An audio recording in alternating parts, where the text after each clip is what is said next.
A couple of months ago, Eric Church was in here as my co-host, and as we were talking, I don't think I ever really fully realized that you guys were really have become really good friends. Yeah. And he was telling us about that. All right. One of the great things that in my career is there's a lot of these, at least a lot of what you would call, I guess, the younger guys that you're able to, be friends with. At least with Morgan and I, we talk weekly. Do you really? Yep. And what's the connection with you and more that you've become more than just friendly, that you've actually become friends? I think one thing I like about Morgan, and he's a very genuine person. We just enjoyed spending time together. We'll go fishing. We've written some songs. We've done those things, and it's never really felt like anything other than a really neat friendship for me. More than anything, Lon, I just I enjoy being with him. That's pretty cool for me, man. I feel that whenever we're hanging out. It's cool to hear him say it. But yeah, he's someone that I've always looked up to. First of all, when I started writing songs, I wanted to try to paint pictures as cool as he did. I gravitated toward his style of country music more so than any other country music that I'd ever heard. So he's obviously, he's my main influence in country music. So it's cool for me now to just say, hey man, you want to go play golf, or hey, you want to go fish, or just check in. Like you said, we talk weekly. We talk a little trash. We're like to that point to where we feel pretty comfortable with each other. So I love him. I love his wife, his family, his crew. I've always kind of been around some of his band and things like that too. Me and a couple of his band members have written songs and things like that. So I knew them before I knew him. So it's cool for me to consider him a friend. It's really special for me. Along this week, helping me count down the hits is Morgan Wallen. As we talked, you've been on the road with the Dangerous Tour all year. You took a lot of time off like everybody else did. Played a few shows in 2021, but it's got to be really great to just be back full-blown rocking here. Yeah, we played a few at the end of 2021. But those were really great too. Awesome shows. But yeah, 2022, I don't know how many we've played so far. Over 30, I'd say, so far this year. Probably got about 40 left, something like that. So I think we're going to play 75 total shows this year, somewhere in that ballpark. So we just finished up our arena run. So this past weekend, 2 weekends ago, we finished up our first amphitheater run. So I've always, I've played a lot of amphitheaters, but I've always opened the amphitheaters, for other acts and things like that. So this is my first time headlining, and man, they were really great. We played in Charlotte, Raleigh, and then Bristow, Virginia, right outside of D.C. And the amphitheaters, they really had a lot of energy out there, man. It was fun. Morgan Wallen's along as my co-host this week, and we've been talking about you headlining the Dangerous Tour this year. And just kind of curious, when you go back as a headliner to someplace maybe where you opened before or were direct support to the headliner, as you go in as headliner, does it feel different to you? Does in your head just you go, wow, like I now have to sell all these tickets? Yeah, well, I don't necessarily have the concern about the tickets because they're all gone, but at least not this year. I don't have that worry. I love that. I don't have to worry about the tickets because they're all gone. Not this year anyway. Hopefully we can keep that up forever, but I think honestly it feels easier, man, to headline, because when you're opening for someone, no matter how well you're doing or you think you're doing, there's still a possibility that there's a large amount of people there that may not know who you are. So there's a little bit of nerves involved with that you're kind of like you're having to win these people over. Oh, that's interesting. But when you're headlining, you just assume that they all know who you are. They at least know a few things. Most of them seem to know everything. So I feel more comfortable than I did. That's interesting. Opening. Yeah. And I'm playing anywhere between 90 minutes to 2 hours on this, so it's a lot longer than I would have gotten as a direct support. You get 45 minutes max. Right. So there's a little more actual physical stress or vocal things that I have to worry about as far as playing 2 hours for 3 nights in a row. That can be something that maybe might make me nervous. But I've learned I really learned that sleep helps a lot, and Yeah. I've been trying to get better physically, working out and things like that on the road, just trying to take better care of myself, because I realized that how many people are counting on me. So there's different kinds of stress that come with headlining, just being a boss, I guess, Yeah. But the fans, that's not something that really makes me super nervous. Now, that's fascinating, interesting take that I really hadn't thought of. Up next at 19 is the debut song from Ernest, a song that of course also features you. So you guys have become really good friends and writing a lot together. Yep. How'd getting together and singing with Ernest on Flower Shops come about? We'd always talked about doing a song together, we just didn't. He was, trying to figure out exactly what he wanted to sound like and who he wanted to be as an artist, like that's an important thing. I think, I see him really settling into a role now, which is awesome. So it made sense for as far as that goes. And then I've always loved the song. He sent it to me probably a year and a half ago now. Oh yeah. So I've always been a huge fan of the song. I mean, I learned it immediately as soon as he sent it to me. I was like, yes. I didn't know if he was going to sing it or if I was going to sing it, because at the time he sent it to me, everything wasn't clear yet. But once he got his, kind of settled in, I wanted him to sing the song and me be a feature on it. So it just ended up working out, man. I always wanted to do a song with him, and this is the first one that made sense. And I'm sure we'll do plenty more together too.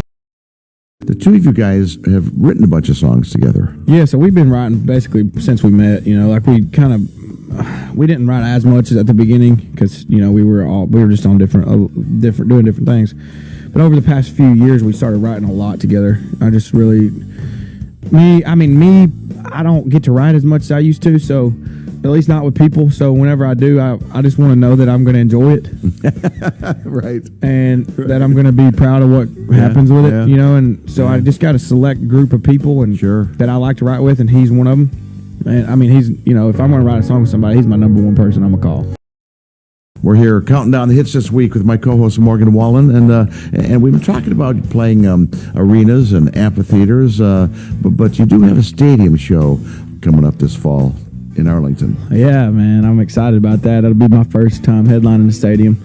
Yeah, the Rangers Globe Life Field, I think is what they call it now. Mm-hmm. Yeah, it's I'm a huge baseball fan. Love sports in general, so but I grew up just with a real big love for baseball, so that's really all I did. I thought maybe as a kid that I'd be doing something different in the Rangers ballpark, but this is it'll be special, man. I'm really excited for that. It'll be the first time, and looking forward to it. So is this kind of a harbinger of things to come for you? Stadium's going to be a bigger part of your arsenal here going forward? Yeah, I think so. I don't have anything completely set in stone, but we've been snooping around the stadium scene a little bit. Well, I tell you, going to a number of stadium shows through the years, the first time you see that stage, it's like, it's a lot of real estate right there. It is, man. I haven't completely figured out what exactly I want my show to be like in that setting. Yeah, but it's definitely something I've been thinking about. It seems to me that, if you're a performer, stadiums, that has to be the goal. Yeah, it's hard to really imagine what, I don't know where you go from there, Right. So that's kind of sad. It's kind of sad, but it's kind of, it's obviously really cool. I don't know. I'm always trying to figure out new ways and new goals to have. So if we get to that point and we check that, that goal off the list, and you just try to maintain the goals that you achieve first of all, and then if you keep maintaining a goal, then you obviously just figure out ways to make a new one. So there's always goals. Like being an East Tennessee kid, filling that stadium in Knoxville would be that's definitely my number pretty good goal. As far as touring goes, that is my number one goal. Seriously, yes. Not surprising.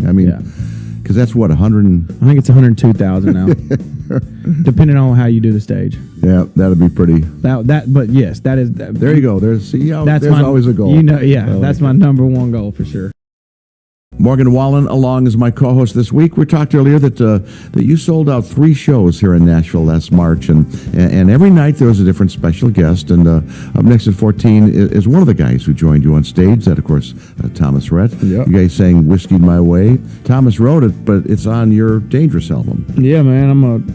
Me and Thomas are good friends, and I'm a fan of him as a songwriter and as an artist, and you know he's always got something good, man. So I always listen and try to take in whatever he sends me. You know, obviously I don't sing everything he sends me, but if something strikes me in a certain way and I really love it, then I'll sing it. I've always been that way. You know, I write a lot of my music, but not all of it. So TR is just another exceptional talent that we've got in this town. So I always appreciate him sending me songs, and I'm glad that a couple of them ended up making my album. And depends on how many songs I decide to put on the next one, is maybe we can get a couple more. And that's fascinating. And you know, we talked a lot about your show here in Nashville, but having these guests, how'd you decide like who you're going to bring up?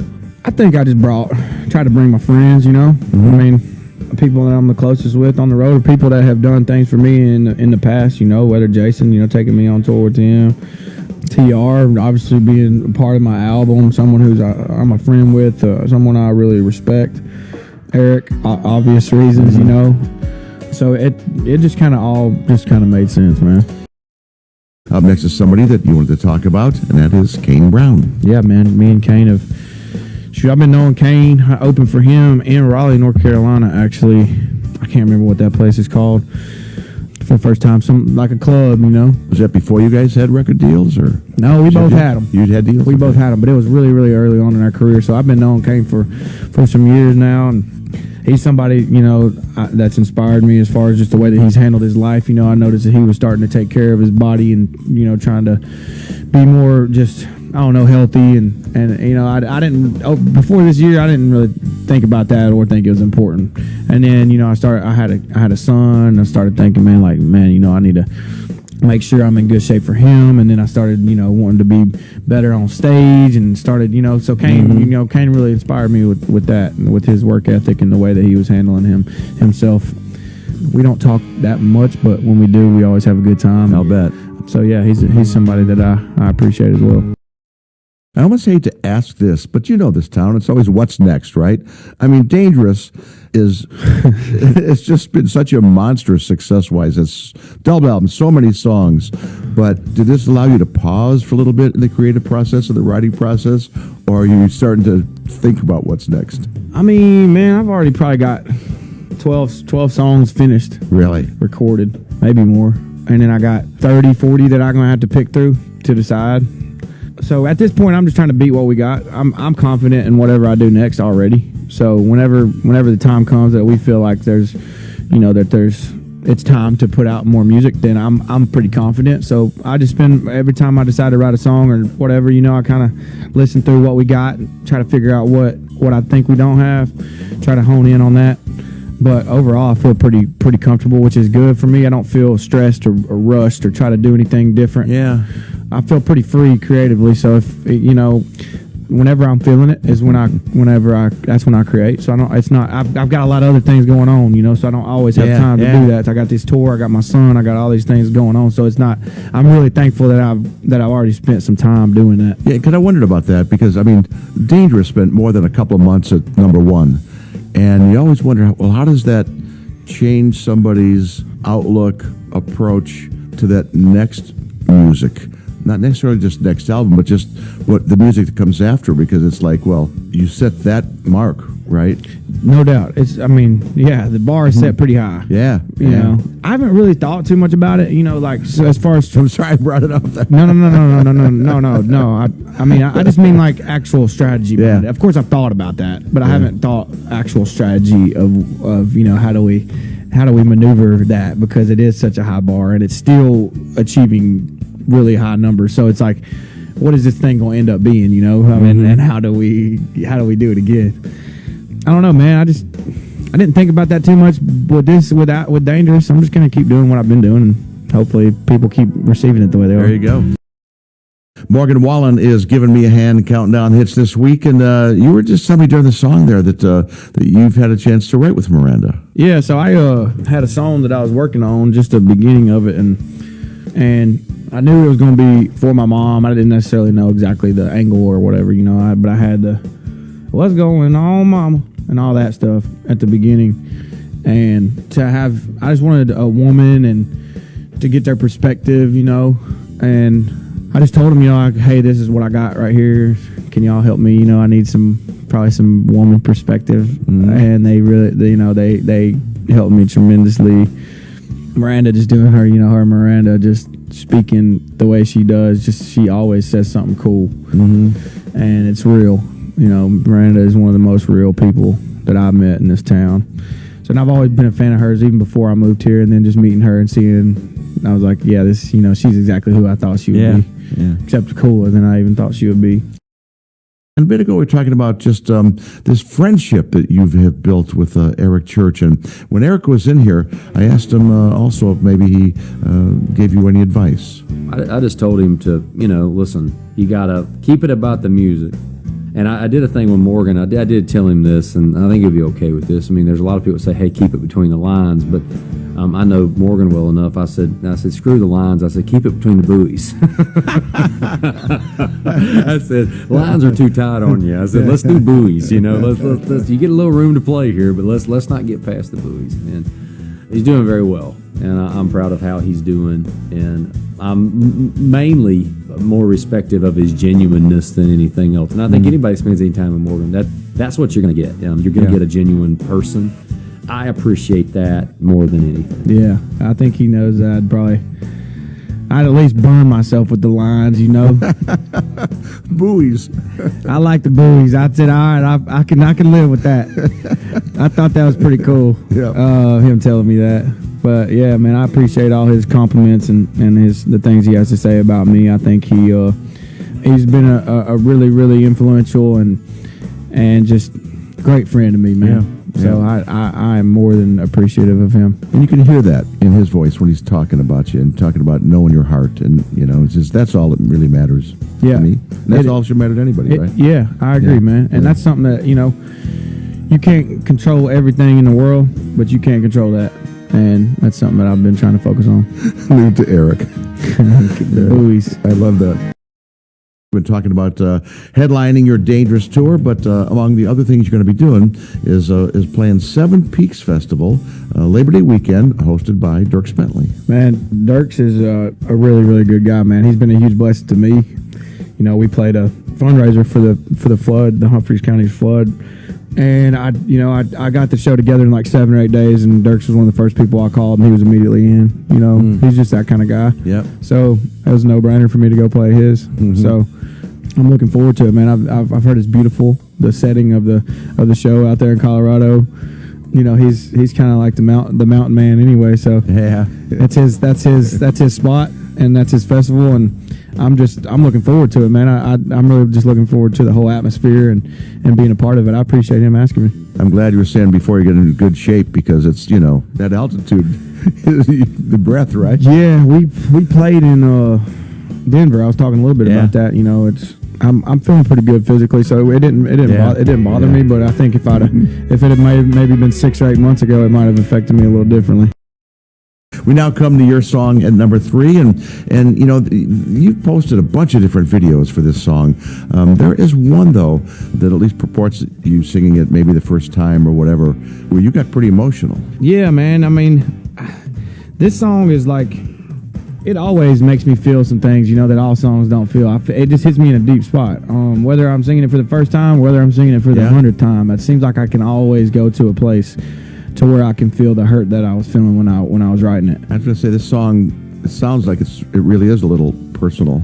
Yeah, it is, and I think, all songs that really resonate this well, as well as this one's doing, seem to have a personal touch, and this one's extra personal. Yeah, well, I think that's why songs have an impact on people. Some have a little impact, some have a huge impact, and sometimes it seems like the more personal they are for the writer and artist, the more it just naturally translates to people. Yeah, no doubt. Yeah, I mean, you can not only the words, but you can kind of feel it in the recording, because I got to channel that while I was recording it too. Like there's all those emotions are really present in that song. Of course, we now come to the number 1 song in the USA, and it belongs to Jason Aldean. And there must be a real connection between the two of you guys, because you've got a couple songs on Jason's latest album. So what is it with you passing along songs to another artist instead of you doing them? Well, I mean, I think we just write so many songs, you know, and some songs are just more catered to another artist than they may be to you. You know, Aldean obviously has that style, that more rocky, dark style that I don't necessarily always do. So, you know, I've always gotten, ever since I started writing songs, basically, I've gotten songs on Aldean's album. I think I've had one or two songs on every one of his last 3 albums. So, I don't know if he just likes, you know, certain styles of songs that I write. Yeah. Or if he just likes the way I sing a demo. I don't know. I've never actually asked him, but I appreciate him, obviously, and I'm a huge fan of Aldean and his sound. So, I mean, it always makes me, whenever I hear that I'm getting an Aldean cut, it always makes my day, and I always tell my dad, because my dad's a huge Aldean fan. So it's cool for me to just call Dad and be like, I got another one on there, you know. You've certainly kind of tap into something with him that really, you channel him or he channels you with that, Yeah, maybe both. I don't know. Yeah, maybe we meet in the middle with each other stuff. But I'm really glad, man. I always, you know, I don't ever ask him to send it to me before the album comes out or anything. So I'm always surprised by what they do with it or whatever. That's got to be interesting. I like doing that. That's got to be really fascinating to get, when it's done, to get that song and see what their vision for your song was. Which a lot of times they're similar and sometimes they're not, but you know, it's just cool to hear what ends up happening with it.